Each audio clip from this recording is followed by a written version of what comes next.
In this video, I take you through Agatha Christie's famous mystery novel The Murder of Roger Ackroyd, chapter by chapter, creating detective-style notes, clues, and theories as if I were solving the case in real time. Each chapter summary highlights important details, suspicious behavior, and hidden hints that build up to Christie's legendary twist ending. Whether you're new to Agatha Christie or rereading this classic whodunit, this breakdown gives you a fresh way to experience the story, like stepping into Poirot's shoes and investigating the murder yourself.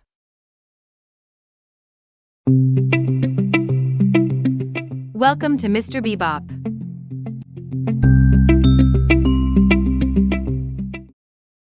Chapter 1. Dr. Sheppard at the breakfast table. Dr. James Sheppard, the narrator, introduces us to his daily routine with his nosy sister, Caroline. News spreads that Mrs. Ferrars has died. Suicide.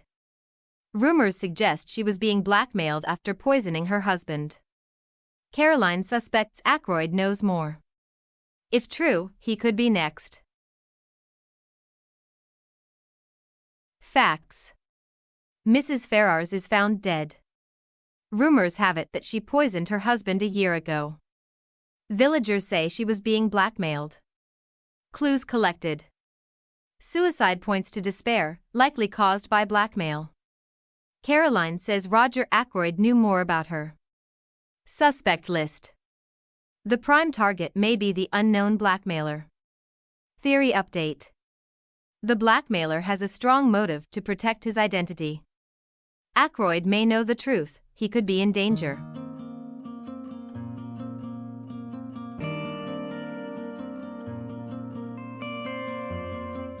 Chapter 2.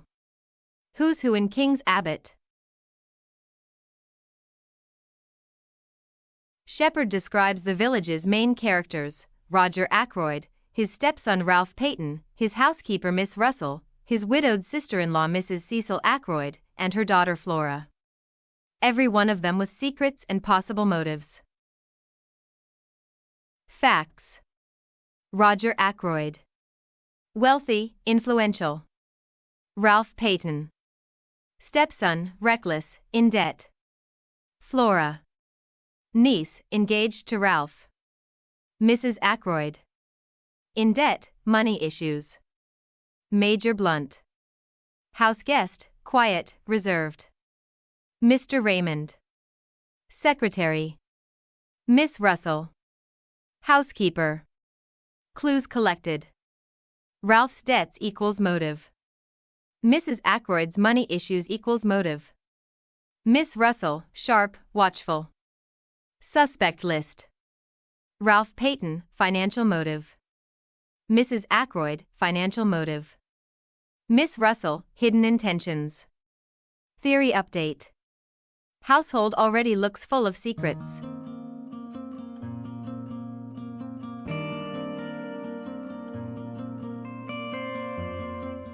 Chapter 3. The Man Who Grew Vegetable Marrows.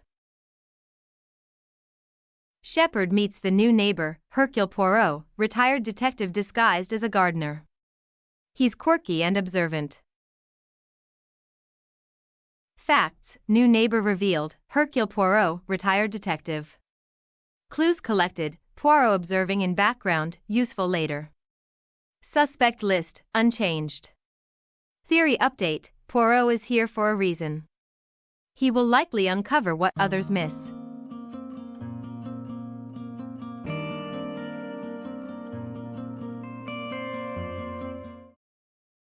Chapter 4. Dinner at Fernly Park. Sheppard dines at Ackroyd's home. Guests: Flora, Mrs. Ackroyd, Major Blunt, Mr. Raymond, the secretary, and Ralph Peyton. After dinner, Roger hints to Sheppard that he has a secret to reveal later.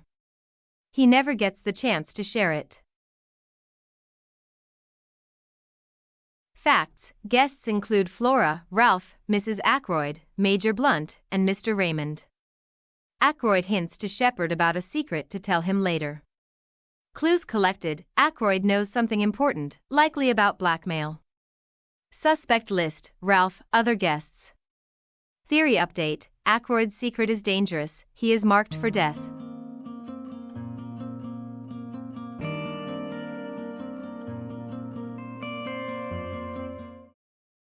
Chapter 5.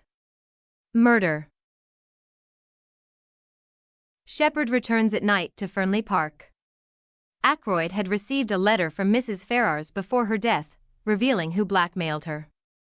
Later, Ackroyd is found dead, stabbed in his study. The only letter that could reveal the blackmailer is gone. Motive secured. Facts: Ackroyd is stabbed in his study. Mrs. Ferrars' letter is missing. The dagger is from Ackroyd's own collection. Clues collected: the killer used a house weapon. Missing letter equals vital evidence. Suspect list, Ralph Peyton, unknown blackmailer. Theory update, the murderer is almost certainly the blackmailer.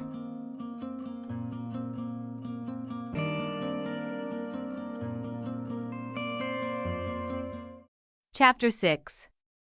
The Tunisian Dagger.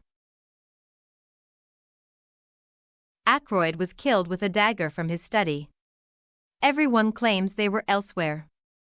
Parker, the butler, describes overhearing fragments of conversation. Facts: the weapon is confirmed. Parker, the butler, overheard a conversation. Clues collected: servants had access and knowledge.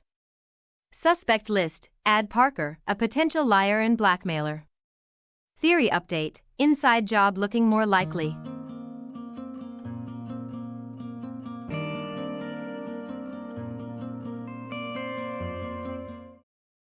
Chapter 7.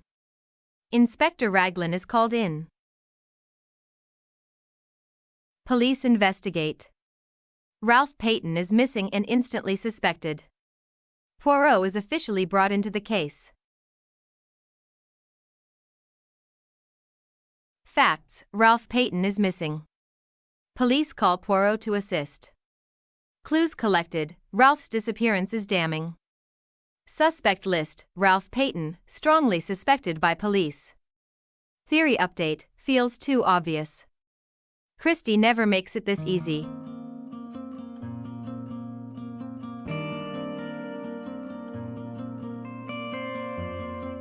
Chapter 8. Inspector Raglan is confident.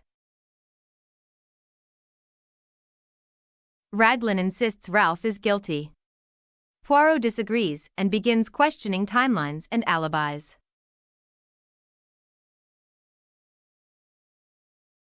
Facts: Raglan insists Ralph is guilty. Poirot disagrees. Clues collected: Poirot doesn't trust surface evidence. Suspect list, Ralph is still the prime suspect, but Poirot's doubts suggest otherwise. Theory update, Ralph probably is innocent, someone may be framing him.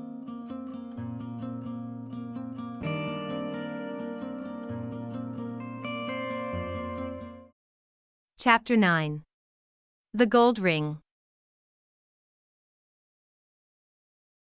A woman's wedding ring is found near the crime scene. It doesn't belong to Flora or Mrs. Ackroyd. Facts: a woman's wedding ring is found near the crime scene. Clues collected: none of the known women claim it. Suspect list, mystery woman. Flora lied? Miss Russell? Ursula? Theory update, a hidden female connection at the crime scene.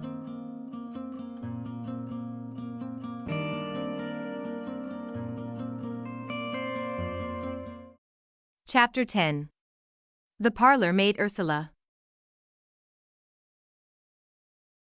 Ursula Bourne, a parlor maid, is questioned. She's secretive and admits she once argued with Ackroyd. Later revealed, she and Ralph were secretly married. Ackroyd might have disapproved. Plenty of motive. Facts: parlor maid Ursula argued with Ackroyd. Shocking reveal, Ursula is secretly married to Ralph. Clues collected, marriage explains secrecy. Motive, Ackroyd may disapprove. Suspect list, Ursula Bourne. Ralph Peyton, again. Theory update: Ursula and Ralph had reason to silence Ackroyd, but feels too convenient.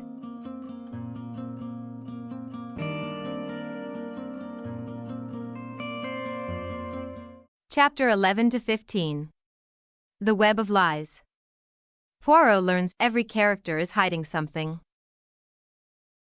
In Chapter 11, Poirot visits Fernly Park to interview the household more closely. He begins piecing together inconsistencies in the accounts of the evening. Caroline speculates wildly about suspects, amusing Poirot but also feeding his curiosity. In Chapter 12, Poirot gathers the household and stresses that everyone has secrets, not just the murderer. He warns them that lies and omissions will hinder the truth.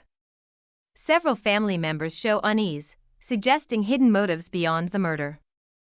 In Chapter 13, Poirot examines small physical clues, including scraps of paper and an odd quill. He becomes more interested in the timing of events and possible tampering with evidence. Suspicion begins to shift away from simple solutions toward more complex deceptions. In Chapter 14, Parker, the butler, is questioned again. Poirot exposes that Parker has his own private concerns. He hoped to gain knowledge of Mrs. Ferrars's fortune, but he is not the killer. This clears Parker of direct guilt but shows how nearly everyone is hiding something. In Chapter 15, Ackroyd's secretary, Raymond, is interviewed. Poirot presses him on details of Ackroyd's private dealings and correspondence. The secretary is shown to be concealing minor matters but denies involvement in the crime. Poirot's attention sharpens on the missing time window between when Ackroyd was last seen alive and when his body was found. Facts: Flora lied about seeing Ackroyd alive. Mrs. Ackroyd equals debts. Major Blunt loves Flora. Parker is blackmailing Ackroyd. Clues collected: nearly everyone lied. Real murder time is earlier than assumed. Suspect list: Flora, Parker, Mrs. Ackroyd. Theory update: too many lies point to deliberate misdirection. The real killer is still hidden.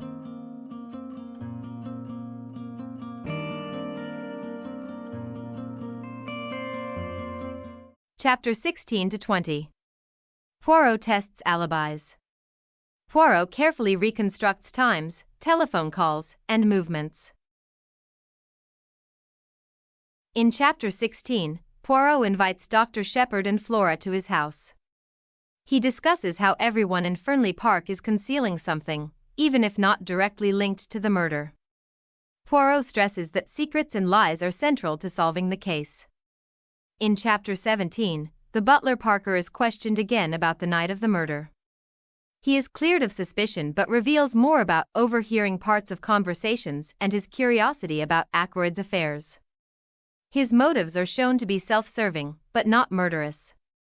In Chapter 18, a mysterious stranger, Charles Kent, comes under suspicion. He is revealed to be Miss Russell's illegitimate son, explaining her secretive behavior. This revelation removes suspicion from her but highlights how personal secrets are tangled with the case. In Chapter 19, Flora confesses she lied about seeing her uncle alive at a certain time. Her deception was to cover up the fact she had secretly taken money from Ackroyd. This breaks her image as the innocent niece and adds complexity to the family motives. In Chapter 20, Poirot gathers several key figures and gives one of his classic speeches about the nature of crime and truth. He emphasizes that the murderer's identity is hidden behind a web of lies, but the truth is inevitable. The sense of the mystery closing in becomes very strong at this point. Facts: Poirot proves the telephone call was fake. Sheppard received the call himself. Stranger in village, Charles Kent, was revealed as Miss Russell's illegitimate son. Flora lied about her last visit to Ackroyd. Clues collected: the timeline was tampered with. Only someone with access could fake it. Lies exposed: Parker, gossip, Miss Russell, secret son, Flora, theft. Suspect list: Parker is downgraded, likely not the killer. Miss Russell is cleared of suspicion. Charles is dismissed from murder theory. Flora is downgraded, thief, but not killer. New suspicion, Dr. Sheppard. Ralph Peyton, Mrs. Ackroyd are still suspects. Theory update, red herrings are cleared. Murderer had direct access to Ackroyd in study. Final suspect pool is shrinking dramatically. Poirot is confident solution is near.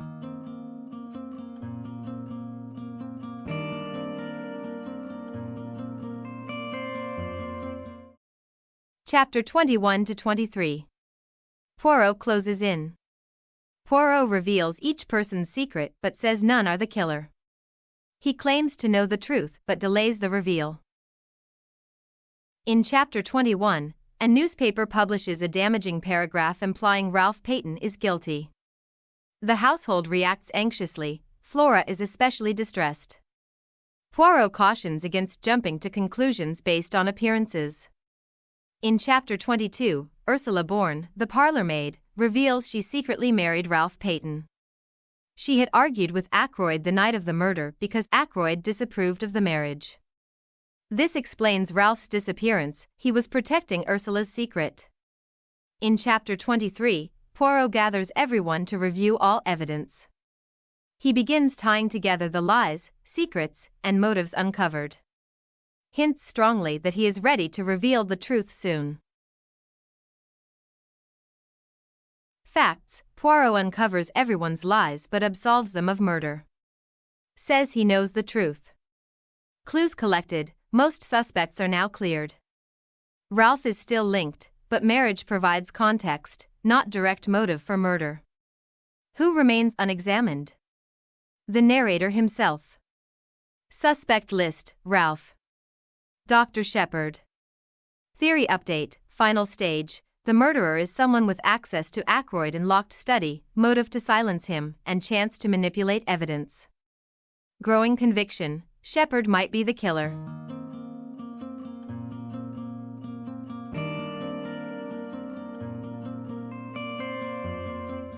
Chapter 24. Poirot's big reveal.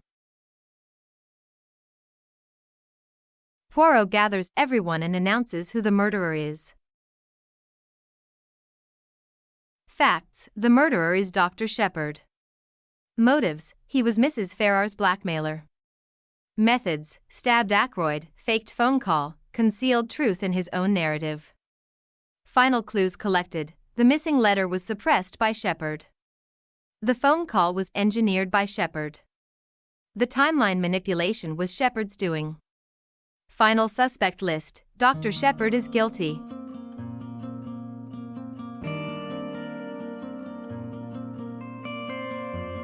Case closed.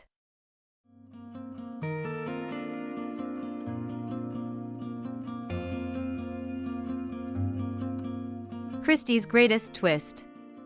She turned the storyteller into the suspect. So, did you solve it before Poirot? Or did Christie's biggest twist catch you off guard? Tell me in the comments if you spotted the clues, or if Sheppard fooled you too. And that's where we'll pause our case notes. Don't forget to like this video, subscribe to the channel, and hit the bell. Until next time, sleuths. Keep your eyes sharp, your clues organized, and remember, in a Christie mystery, nothing is ever quite what it seems. Thank you for watching. See you again next time.